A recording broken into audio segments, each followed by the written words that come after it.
Bonjour à tous, si vous aimez vous informer et savoir ce qui se passe un petit peu partout dans le monde, surtout faire le Congo ça, hein, je vous invite à faire comme moi et abonnez-vous sur Koulimedia TV, notre chaîne, et likez, partagez les vidéos et surtout restez connectés. Voilà.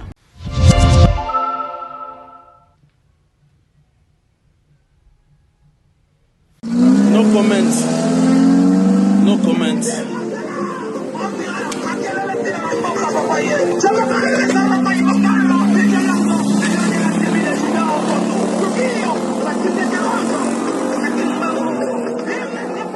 Papa Kimbangu Atali, je suis Kisombe et moi Namburuzi. Donc Awa Tete. Bandeko internaute ya Koulimedia télévision, bonjour ou bonsoir. Et Panabino, c'est selon l'heure où Bandeko Landabiso na élément yo bobuti komona accident o esalemi bomoni monsieur Kisombe. Yemoko azako ebisabino ka sali accident. Monsieur Kisombe ye wana boza komona à côté à Koffi Olomide na Kamba. Azaki ko faire partie ya délégation Koffi Olomide na Kamba bakendeki ensemble. Pena kozonga bazakozonga ensemble mais mutuna motuka na ye. Alors motuka oyo monsieur Kisombe azaki nango na chauffeur na ye na garde du corps na ye yango nde esalaki accident. Mais Dieu merci, monsieur Kisombe azui pas cité ni chauffeur ni garde du corps, mais véhicule et bébé. Alors batu oyo balingaka toujours ko spéculer na ndenge ya mabe. Bangonde baza koloba ke Koffi Olomide asali accident, Sindi le cœur penakati, bazui pasi entre la vie et la mort, ainsi de suite. Wana nyonso eza komonana ke Congolais alingaka bolamu ya moninga te. Congolais oyo aza na kati ya internet alingi be koluka mbongo, alingi be koluka ba vue. Ti lelo, malgré eza koyebana ke Koffi aza en bonne santé asali accident te, mais belé baza ko véhiculer information ni à Mabé comme quoi entre la vie et la mort, à salaki accident au retour des Kamba, ainsi de suite. Yangwana Koulimedia aye pour à éclaircir bino pe aebisa bino que Koffi Olomide aza bel et bien en bonne santé.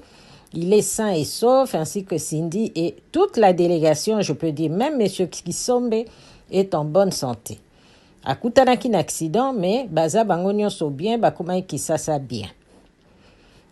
Misuso tozo mona bazo lilaka na ba internet Koffi pasi bosambela aza en bonne santé. D'ailleurs Koulimedia télévision ayambeli bino monsieur Jean-Louis Mbanga oyo pe azalaki na kati ya délégation ya Koffi Olomide akendeki na ye na Kamba pe azongaki na ye na Kisasa. Monsieur Jean-Louis Mbanga lelo na élément tozo proposer bino aza ko éclaircir pe koloba ke Koffi Olomide aza en bonne santé pe week-end eza koya akobeta concert na ye.